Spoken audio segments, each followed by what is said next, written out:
Bonjour à tous, j'espère que vous allez bien. Alors, on va faire un petit tirage en rapport au procès de Cédric Jubilard.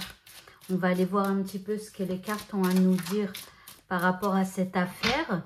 Voilà, par rapport aux jours à venir, voilà, si on peut avoir des petites indications sur le déroulé donc de son procès.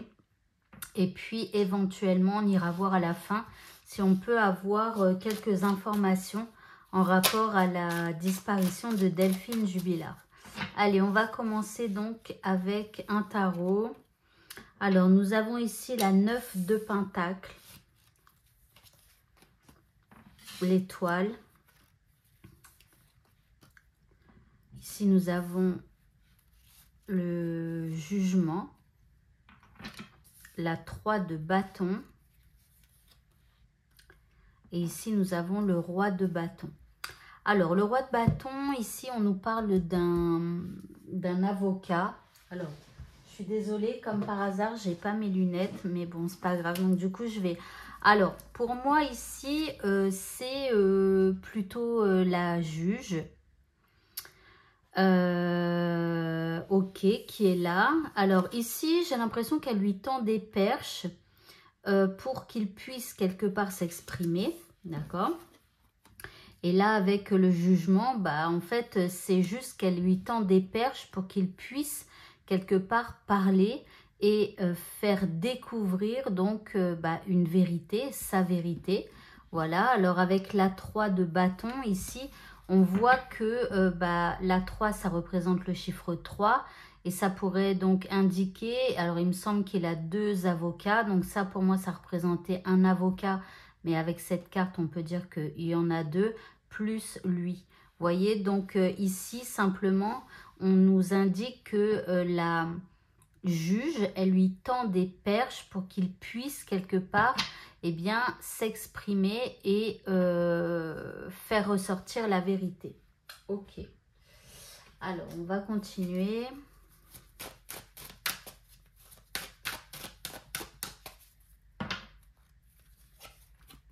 Nous avons la fécondité. Alors là, en fait, c'est comme si elle a un plan dans la tête.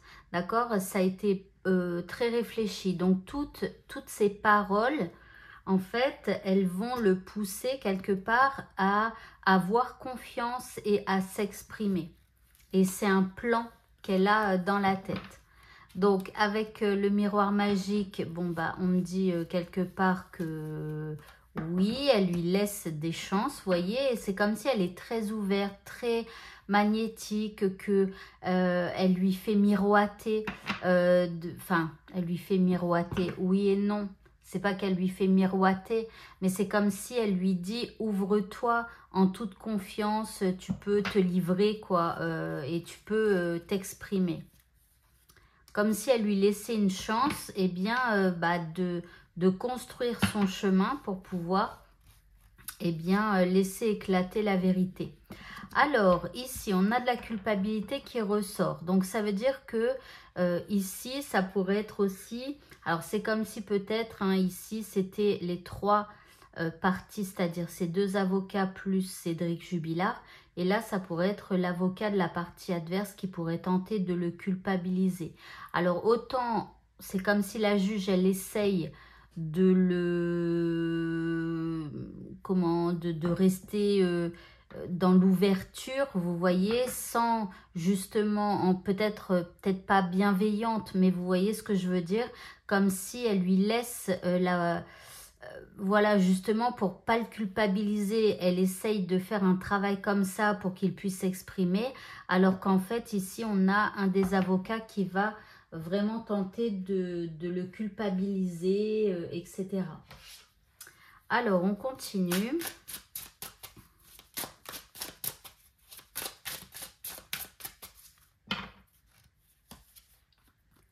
Nous avons ici la tentation. Donc, en fait, vous voyez, elle essaye de le tenter, mais plus par l'ouverture, comme si bah, elle pouvait tout entendre, etc.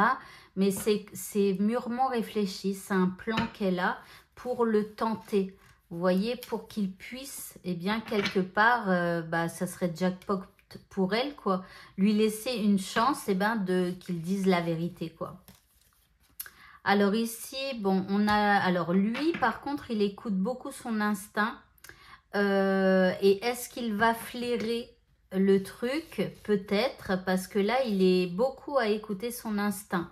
Alors ici, on a la manipulation et l'addiction. Donc ici, alors je pense qu'il va ressentir que les gens essayent peut-être de le manipuler. Alors après, est-ce que c'est lui qui va... qui tente aussi de manipuler les autres?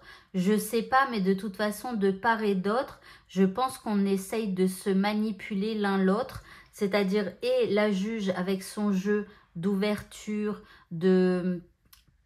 Je vais pas dire de la bienveillance, c'est pas de la bienveillance, mais ça y ressemble un petit peu, comme si elle est prête à tout entendre, mais voilà.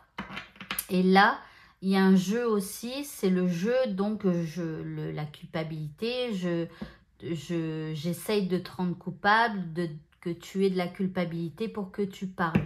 D'accord? Mais en fait, c'est comme si Cédric, il flaire grâce à son instinct, grâce à ses intuitions, il flaire qu'il y a de la manipulation de part et d'autre. D'accord? Donc voilà. Bon, après ici, on a la punition. Bon, pour moi, c'est juste le fait que bah, il repart en prison. Ou, vous voyez, de toute façon, là, on n'en est pas encore à la fin du procès, à la fin de l'histoire. Donc, du coup, pour le moment, bah, il retourne en prison, quoi. Ok. Alors, que vais-je prendre pour la suite de mon histoire? On va prendre celui-là. Alors, continuons. Pour le moment, il y a juste des petits... Alors ici, on a les poissons, la clé. Ici, on a la cigogne. Je vais tirer 5 cartes. Ici, il y a des discussions. Alors, ici, c'est aussi possible qu'on l'interroge beaucoup sur ce qu'il ressent, sur ses émotions, etc. Là, on parle du couple. Peut-être qu'il y avait des disputes probablement régulières et tout ça. Ici, on a la clé. En fait, c'est une opportunité ici. On lui laisse l'opportunité de pouvoir s'exprimer sur des émotions qu'il a pu ressentir, sur des discussions peut-être un peu conflictuelles donc qu'il avait avec Delphine. Et ici, avec la cigogne, ici c'est plus l'avocat qui attend un énorme changement de la part de Cédric. En fait, c'est comme si la partie adverse, bah, il préférerait qu'il avoue plutôt que de dire ce qu'il a à dire, quoi. Voilà. Donc là, ici, ça représente plus pour moi les gens qui sont là et qui le regardent, qui s'exprimer par rapport aux questions qu'on lui pose, etc. Pardon. Alors, on va continuer maintenant et on va essayer de voir un petit peu à propos de Delphine. On va essayer d'avoir des informations, peut-être pour savoir, je sais pas, ce qui s'est passé, ou vous voyez, des choses comme ça. Donc, laissez-moi le temps de retirer mes cartes.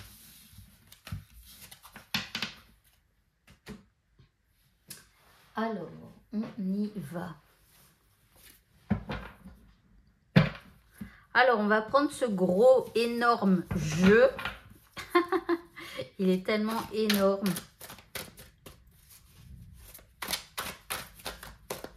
Voilà. Allez, on y va. Donc, je vais l'étaler comme ça. Si j'y arrive, c'est bon. Alors, à propos de Delphine Jubilard, est-ce que vous pouvez nous dire ce qu'il a pu se passer?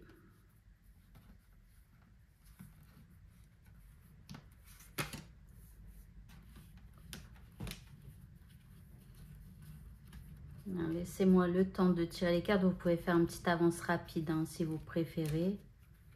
Parce qu'il y a énormément de cartes. Donc j'ai du mal à les prendre. Voilà.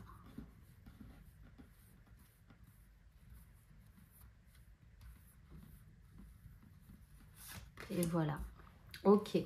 Alors, ici, on nous parle de preuves. Donc, ici, on a... Alors, on parle de rapport d'expertise. Donc là, il y a des experts qui vont être entendus. Ici, on a scène de crime, bah, on n'en trouve aucune. Ça veut dire que, à part avoir retrouvé des lunettes cassées dans la maison, et je pense que c'est ça la preuve qui parle d'une expertise, c'est simplement des lunettes cassées. Mais mis à part ça, il n'y a rien. Il n'y a ni de sang, ni trace de lutte, enfin, à part les lunettes cassées. Mais en même temps, ça ne veut pas dire qu'ils se sont battus ou quoi que ce soit. Alors ici, on a dans les témoins, on parle d'un faux témoignage. Alors après, voilà. Hein, bon. Ici, on a où est le corps. Bon, on a utilisation de ciment. Alors sachant que ce qu'on sait de Cédric Jubilard, c'est qu'il était dans le bâtiment, bien que... Alors attendez, il était plaquiste et peintre en bâtiment. Alors plaquiste, c'est pas vraiment du ciment. Alors peut-être je me trompe, mais bon, en même temps, il a fait sa maison tout seul. Donc à mon avis, qu'il doit savoir utiliser quand même le ciment. Mais voilà, bon. Ou alors, c'est peut-être que la police pense qu'il a pu éventuellement utiliser donc du ciment. Et ici, on a séquestration.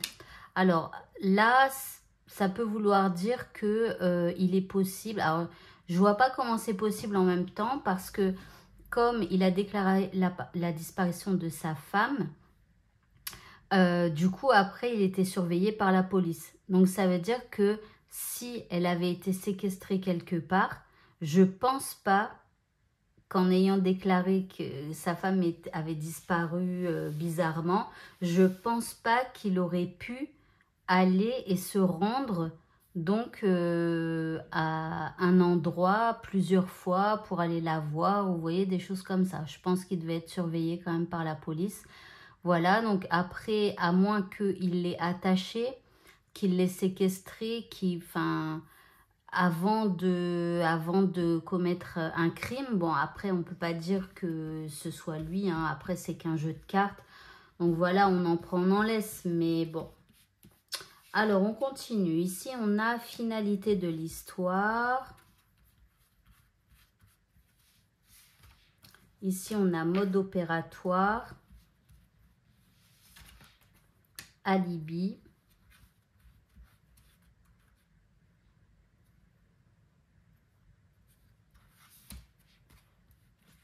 Pardon. Ici, on a les indices.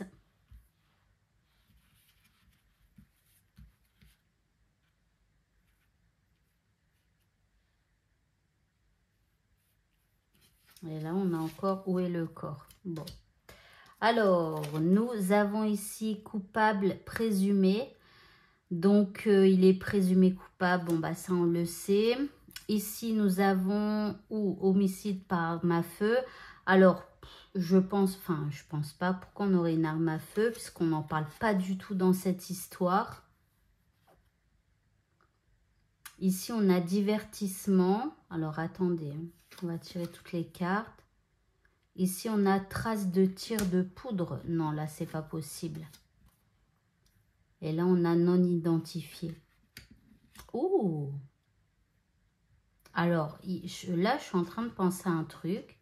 Parce que c'est assez étrange. On a vraiment ici arme à feu, trace de poudre, corps non identifié.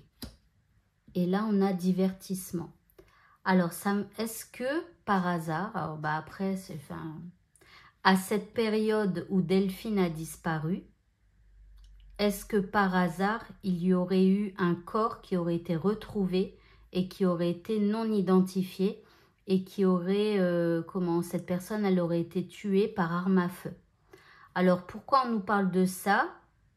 Bah, probablement parce que si on nous en parle, ça pourrait vouloir dire que la personne qui a fait ça serait la même personne qui s'est occupée de Delphine. Alors, c'est assez étrange, hein. Et là, ça aurait pu être fait pour du divertissement.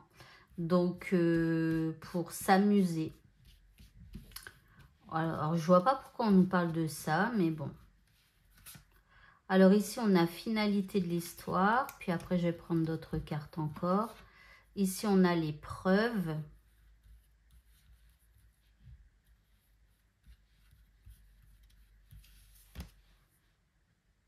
La psyché du coupable. Les témoins. Et les témoins. Donc là, finalité de l'histoire. Erreur policière.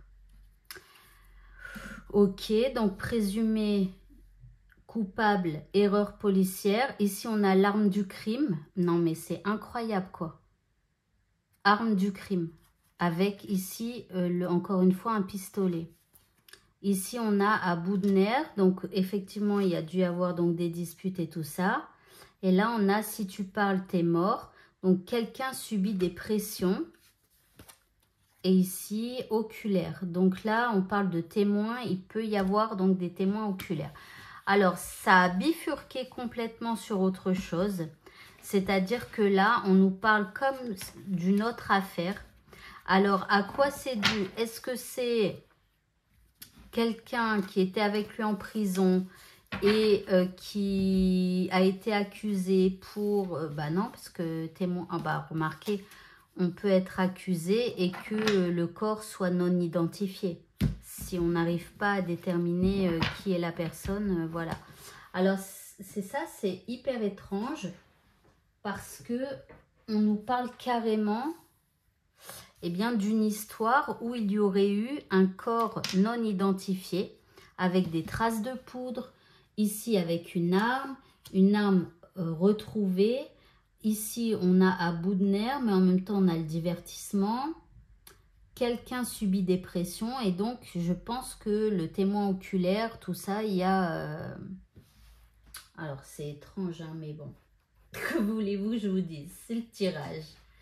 Alors, c'est comme si, en fait, je pense que la police met l'accent sur Cédric, mais qu'il y aurait une autre affaire qui serait reliée à la disparition de Delphine.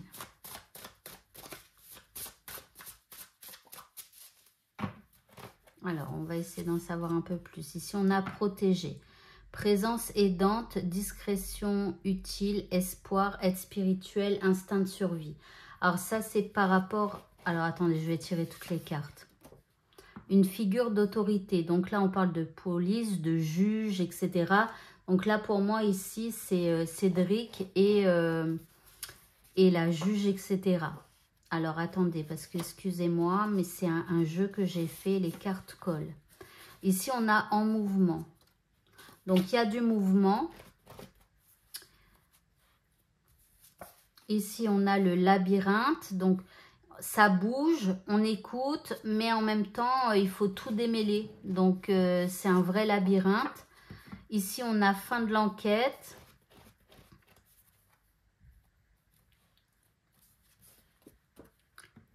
Fichier ou données numériques. Donc ici, ils regardent les messages, les historiques. Ils analysent toutes les données qu'ils ont, etc. Ok. Ici, on a message, tiens, codé.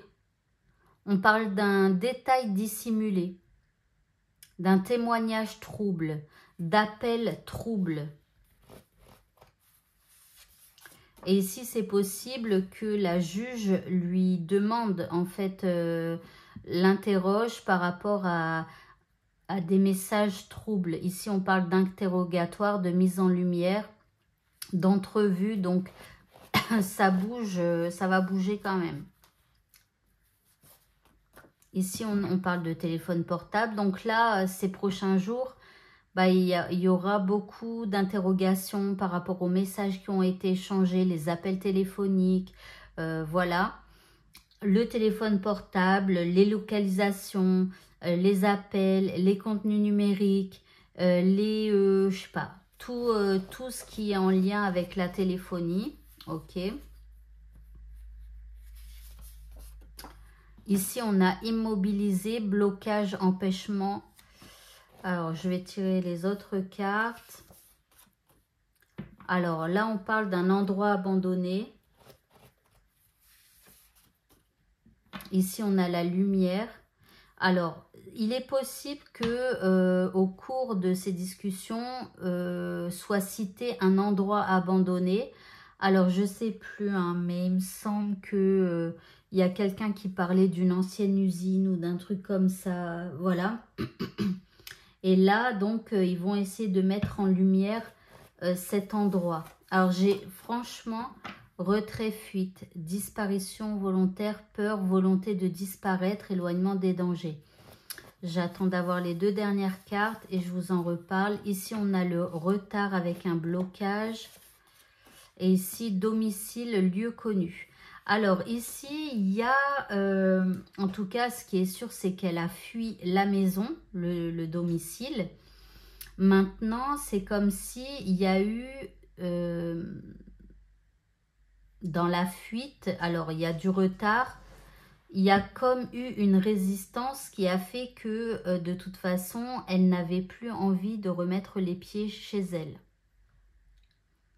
Alors, c'est étrange, hein. Je sais pas, mais c'est comme si... Alors, c'est dommage parce que je connais personne qui connaît le dossier, etc. Mais, ou qui pourrait regarder si à peu près à la même date, on va dire à peu près 1 à 3 mois auparavant, s'il n'y a pas eu justement une histoire où il y aurait eu quelqu'un qui aurait été retrouvé et dont on n'aurait pas su qui c'était. Mais bon. Alors, on continue. C'est comme s'il y avait une deuxième affaire qui était mêlée à celle de Delphine. Alors là, on a Delta avec l'œil de Dieu. Bon, la clairvoyance. Donc, on essaye d'y voir plus clair et tout ça. Ici, on parle... Alors, avec la nécessité... là, on parle de force majeure, de seule issue. Ah, attendez, je vais tirer les autres cartes. Ici, on a le retour sur le passé, donc la nécessité de revenir sur le passé. Donc ici, c'est une épreuve. Et là, qui demande beaucoup de sagesse. Bon, on nous dit rien de spécial avec ce jeu. Donc, je vais tirer encore d'autres cartes.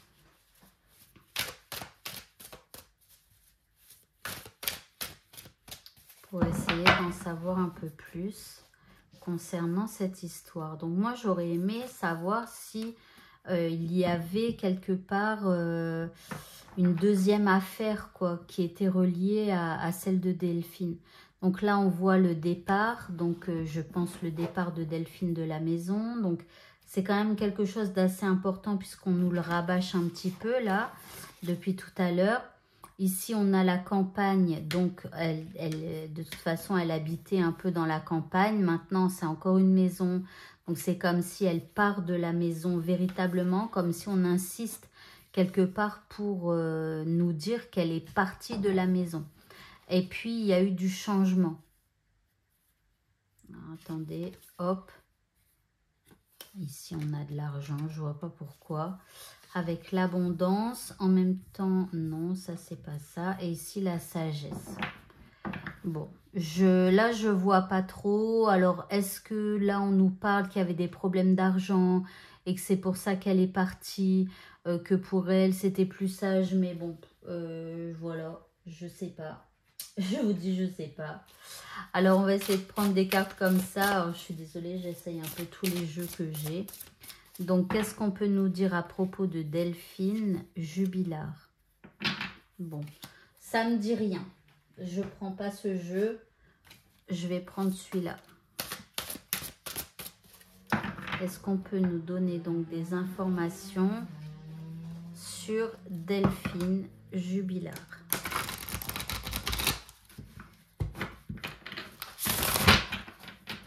Voilà.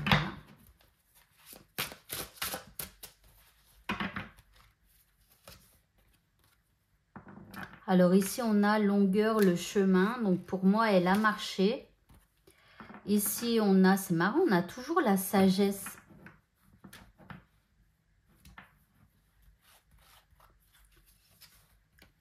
Ici, on a l'accident. Accident grave. Ici, on a le transport avec la voiture, comme si on l'avait emmené déplacé. Et là, on a la saison. Alors, on a... Alors, l'été, avec le soleil, c'est quand même la saison de la chaleur. Donc, est-ce qu'on parle de phare allumé en pleine nuit avec la voiture? Est-ce qu'il a pu y avoir un accident? Et que, en fait, eh ben, du coup, la personne, peut-être, elle aurait eu peur, elle aurait emmené le corps. Mais en tout cas, bon, voilà, bon. Vous me direz éventuellement, si vous avez envie de discuter en commentaire, ce que vous pourriez penser de tout ça, de ce tirage. Mais là, c'est comme si on nous parlait d'une deuxième affaire avec, voilà, comme si c'était relié. Maintenant, là, on parle aussi d'un accident, comme d'un accident de voiture. Voilà, comme si la personne ne l'avait pas vu ou quelque chose comme ça. Voilà, donc là, avec le chemin où on voit où elle marche dans la rue. Mais bon, en même temps, je suppose que la police a fait, a regardé partout et aurait peut-être vu si elle s'était fait renverser ou quelque chose comme ça. Vous voyez, donc je pense qu'il y aurait eu des traces, que ce soit de frein ou que ce soit de sang ou qu'il y aurait eu du bruit que les gens auraient pu entendre. Enfin voilà, donc ça semble quand même assez bizarre. Mais bon, on refera un petit tirage de temps en temps pendant tout le long du procès de Cédric. Voilà, voilà. Eh bien, écoutez, je vous souhaite à tous de passer une très bonne fin de journée, une bonne nuit si vous me regardez à l'heure où je poste cette vidéo. Et je vous dis à bientôt pour d'autres vidéos. Au revoir.